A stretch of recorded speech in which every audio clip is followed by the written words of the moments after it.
এক মাস ধরে চললেও মালয়েশিয়া যেতে না পারা প্রায় 17,000 কর্মীর বিষয়ে এখনও সিদ্ধান্ত নিতে পারেনি প্রবাসী কল্যাণ ও বৈদেশিক কর্মসংস্থান মন্ত্রণালয়।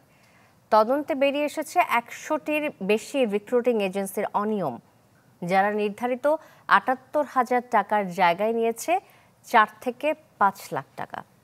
সংশ্লিষ্টরা বলছেন, শ্রমবাজার ঘিরে নৈরাজ্যে দায় আছে সরকারেরও। সম্রাট হোসেন একটি রিপোর্ট করেছেন, দেখে আসবো সেটি। আমাদের কাছে সব গ্রাহকই প্রিয়, তাই তো সারা দেশে ক্যাশ আউট চার্জ সবচেয়ে কম।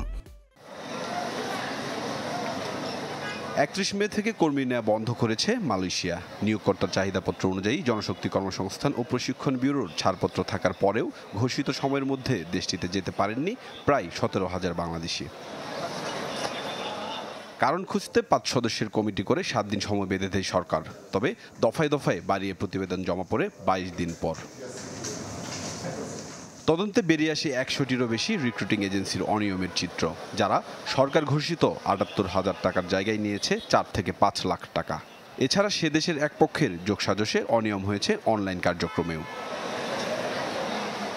এখন প্রশ্ন হলো, দায়ী রিক্রুটিং এজেন্সির বিরুদ্ধে কি ব্যবস্থা নেবে সরকার? যেতে না পারা কর্মীরাই বা কিভাবে ফেরত পাবেন তাদের টাকা? এর স্পষ্ট জবাব নেই প্রবাসী কল্যাণ প্রতিমন্ত্রীর কাছে। সেটা নিয়ে আমরা চিন্তা ভাবনা করতেছি, সবাইকে নিয়ে একদিনে বসবো এবং সঠিক দিয়ে দিব। অন্যায় অত্যাচারের বিরুদ্ধে মাননীয় প্রধানমন্ত্রীর জিরো টলারেন্স, আমাদেরও জিরো টলারেন্স। রিক্রুটিং এজেন্টদের সংগঠন বাইরের এই নেতা পুরো বিষয়টিতে দায়ী দেখছেন দুদেশেরই। Definitely both end, sending and destination end, মানে কোথাও না কোথাও সিস্টেম ক্ল্যাশ করেছে। ক্ল্যাশ করাতে এই এররগুলো চলে আসছে।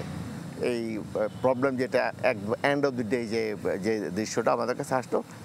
মালয়েশিয়ার শ্রমবাজার ঘিরে অনিয়ম নৈরাজ্যের দায় সরকার কোনোভাবেই এড়াতে পারে না বলে মনে করেন এই অভিবাসন বিশেষজ্ঞ।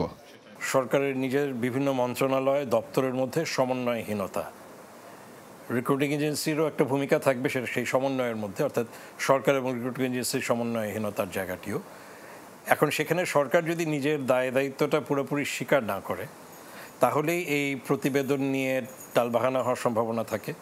2022 সালের আগস্ট থেকে চলতি বছরের 31 মে পর্যন্ত 5,26,000-এর বেশি কর্মীর চাহিদাপত্রের বিপরীতে বিএমইটির ছাড়পত্র পেয়েছেন 4,93,000-এর বেশি শ্রমিক। সম্রাট হোসেন, চ্যানেল 24, ঢাকা।